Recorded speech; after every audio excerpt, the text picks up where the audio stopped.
Can we have the next question? Thank you. Assalamu alaikum. My name is Preet. I'm a non-Muslim. I'm of Sikh religion. And I came across Islam like a year and a plus back through a friend. We are studying in the same university, and he introduced Islam to me. He gave me a couple of books to read because I used to look at the way he was practicing Islam. He used to pray and his talks, the way he used to talk to me. And then after some time, I used to ask him a lot of questions. So he told me, why don't you read the Quran in the translated version? So that's what I did. So I was pretty convinced after I read the Quran that Allah is the only true God and Prophet Muhammad, peace be upon him, is the last messenger.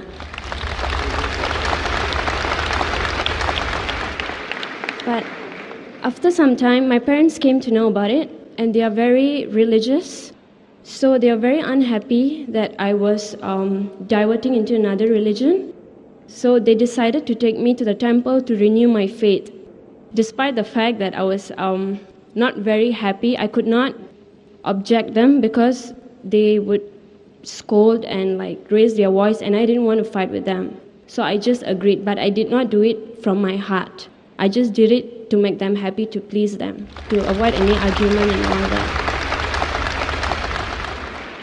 So now I actually want to ask you for an advice. What do I do? How am I supposed to convince my parents? How am I supposed to tell them that I believe this is the religion for me at least?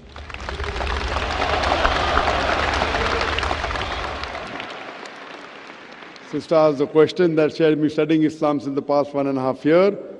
And she liked the teaching, she read the Quran, she got convinced that there's one God and Prophet Muhammad is a messenger.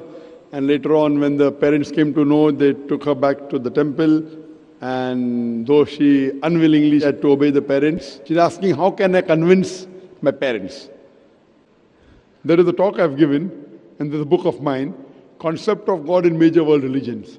Here what I spoke was only of 4 religions: Hinduism, Judaism, Christianity and Islam. If you see my full lecture, it even includes Sikhism. Sikhism, sister, is a religion which came towards the end of the 15th century in the land of Punjab. It was founded by Guru Nanak Sahib. And what the scholars say, it's an amalgamation of many of the teachings from Hinduism and Islam. And it's a religion of 10 gurus. And if you read the concept of God in Sikhism, if you read the text, not the practice. The text, if you read Guru Granth Sahib, if you read the first chapter, Adi Granth, the first verse is known as Japuji. It says that He is true, He is not begotten, and He is most powerful, free from all wants, and has power over all things, and there's nothing like Him. So this of Japuji matches very closely with Surah Ikhlas, which I said. So theoretically, Sikhism definition of Almighty God is quite similar to definition of Quran Surah Ikhlas. That's the reason what Sikhs believe. They believe in, they give 2 names, Omkara, which has a manifest form, and Ek Omkara. And there are various attributes given to Almighty God in Sikhism. They call Almighty God as Sahib, which means Lord. They also call Him as Rahim, merciful. They call Him as Kareem, beneficent. They call Him as Vaheguru, one true God. And Sikhism is against idol worship. It's against Avatarvada, Almighty God taking forms. It's even against idol worship. So the teachings of, as far as concept of God is concerned, theoretically is quite similar. Practically, they do deviate here and there a little bit. But otherwise, as far as concept of God is concerned, it is quite similar. What my advice to you would be, you can give the translation of the Quran even to your mother and father. And ask them to read. And tell them that, can you point out something which is not good? Or something which disagrees? So you have to be patient. And you have to tell them. And you have to do the duty of a true believer. First, I would like to know that you did say that you read the Quran, and you did also say that you believe in one God, but you never said whether you accept Islam or not. But by believing there's one God, believing idol worship is wrong, believing in Prophet Muhammad, you do enter into the fold. But whether you did accept or not, I'm not aware. I would like to ask you, sister, that would you like to accept Islam? Yes, I would like to, but at this moment, I would want to know how am I supposed to convince my parents first, because I don't want to do something like they are not of the knowledge. And I told my parents that if I'm going to take any step, I will inform you. You will be informed before I take any step. That's right. So what I would request you, as I told you, that you can give my DVDs to your parents. There are various DVDs. And I know that so much of misconception there about Islam that most of the non-Muslim would get afraid. Oh, you're becoming a Muslim, that means you're becoming a terrorist. No, you're going to follow a religion of terrorists, you're going to violence.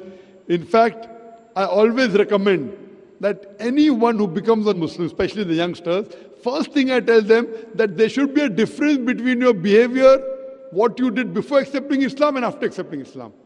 And as my son Farik, he told in his lecture that paradise lies beneath the feet of your mother. Even for you, sister, your paradise, even if your mother is a non-Muslim, paradise is there beneath the feet of your mother. Whether your mother goes to paradise or not is secondary. You understand, no?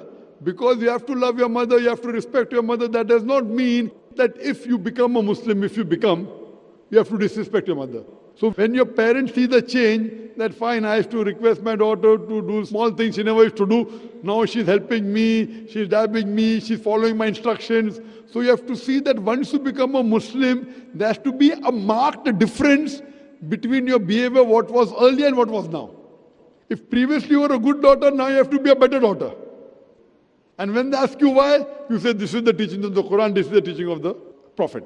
So once they find a marked difference in your behavior, in your kindness, in your obedience, if you are following 50%, try and follow 99.9 or 100%. If you are following 90%, try and follow 100%.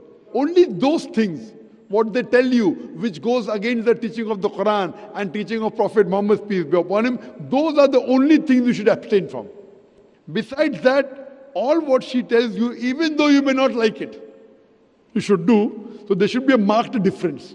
For example, they may tell you, okay, wear clothes which are blue, and blue is not your favorite color. So if blue is not your favorite color, if your mother likes it, wear it. So she gets happy. So you have to look after her, you have to care for her more, so that they should be forced to ask, how come this change is there? So once they are forced to ask you how the change is, because these are the teachings of the Quran. And that's what my son told in his lecture, what I gave a gist. So if this is their sister, at the same time, you have to try and remove the misconception. I've written a book on the most common questions asked by non-Muslims. In that book, I think it will be available outside. I would request the volunteers to give a copy to her. And these normally try and clarify the misconception what the media has spread about Islam. So if you give that book to read to your mother and father, maybe they will understand part of it, if not completely, and give the translation. And what I would say that never disrespect your parents. Even if they do things which are wrong, you as a daughter should not disrespect. As the Quran says, you can't say oof to them also. But same time, only those things what they tell you which is against Allah and His Rasul, these two things, is the only time you can disagree but politely. All the other things you go out of the way to convince them and to be good to them, be kind to them. There should be a marked difference. And then inshallah, they will be happy.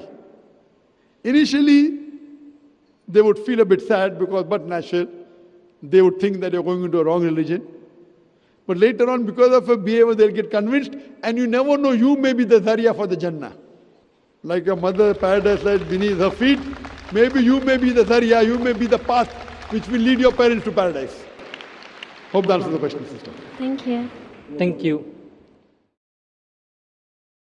You go to a so-called holy man, pious man, and this pious man says, I will give you an amulet to tie around your neck.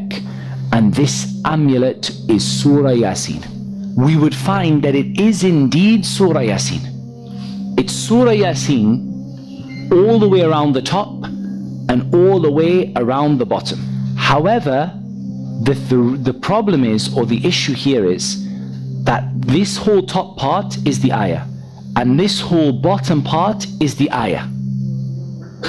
And this band along the middle is something completely different.